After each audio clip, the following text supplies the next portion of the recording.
Hi friends, good morning. இன்றைக்கி டார்கெட்டில் வந்து பார்த்திங்கன்னா ஈஸ்டர் ஸ்டெப்ஸ் எல்லாம் வந்து 90%. யூஸ்வலாக திங்ஸ் எல்லாம் வந்து 90% போகும்போது சாக்லேட்ஸ் வந்து 70% போகும். ஸோ சாக்லேட் கிராப் பண்ணுறதுக்காக வந்திருக்கேன். எதுவுமே இருக்காதுன்னு நினச்சேன், பட் பார்த்திங்கன்னா இந்த ரேக் ஃபுல்லாக இருக்குது.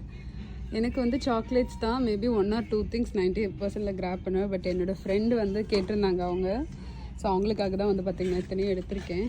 இது வந்து பார்த்திங்கன்னா 70% ஆஃப் ஐ திங்க் $1.79 என்னமோ. இது இந்த வெரைட்டி. அப்புறம் இதிலே வந்து பார்த்திங்கன்னா பிங்க் கலரு. அப்புறம் இந்த கப்பன் சாசர் வந்து 70 cents கிடச்சி. ஸோ அது மட்டும் எனக்காக ஒன்று எடுத்தேன். அண்ட் தென் இதெல்லாம் வந்து பார்த்திங்கன்னா $1. இந்த ஸ்குவீஷஸ் எல்லாமே வந்து பார்த்திங்கன்னா 90% ஆஃப். எனக்கு இப்போதைக்கு எதுவும் தேவையில்லை. இனி வந்து அடுத்த ரித்திகா பர்த்டேக்கு ரிட்டன் கிஃப்ட்டு கூட நான் வந்து ஆல்ரெடி வால்கிரீன்ஸில் வாங்கி வச்சுருக்கேன். ஸோ அதனால் எதுவும் தேவையில்லை.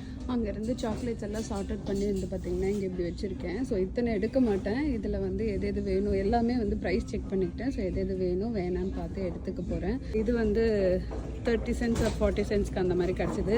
ஸோ ரித்திகாவுக்கு ஃப்ளைட்டில் போனால் தேவைப்படும் இல்லைங்களா, அந்த மாதிரி நினச்சி எடுத்தேன். 90% ஆஃப் வரும்போது பார்த்திங்கன்னா இந்த மாதிரி கார்ட் ஃபுல்லாக எடுத்துகிட்டு போயிடுவாங்க. ஒரு சிலர் வந்து அடுத்த ஈஸ்டருக்காக வச்சுப்பாங்க, இல்லைனா கிட்ஸ் பர்த்டேக்கு அந்த மாதிரி வச்சுப்பாங்க. ஸோ இந்த மாதிரி திங்கெல்லாம் வந்து பார்த்திங்கன்னா இது டிஸ்னி இதெல்லாம் ரீசேல் பண்ணாவே வந்து சூப்பராக போகும்.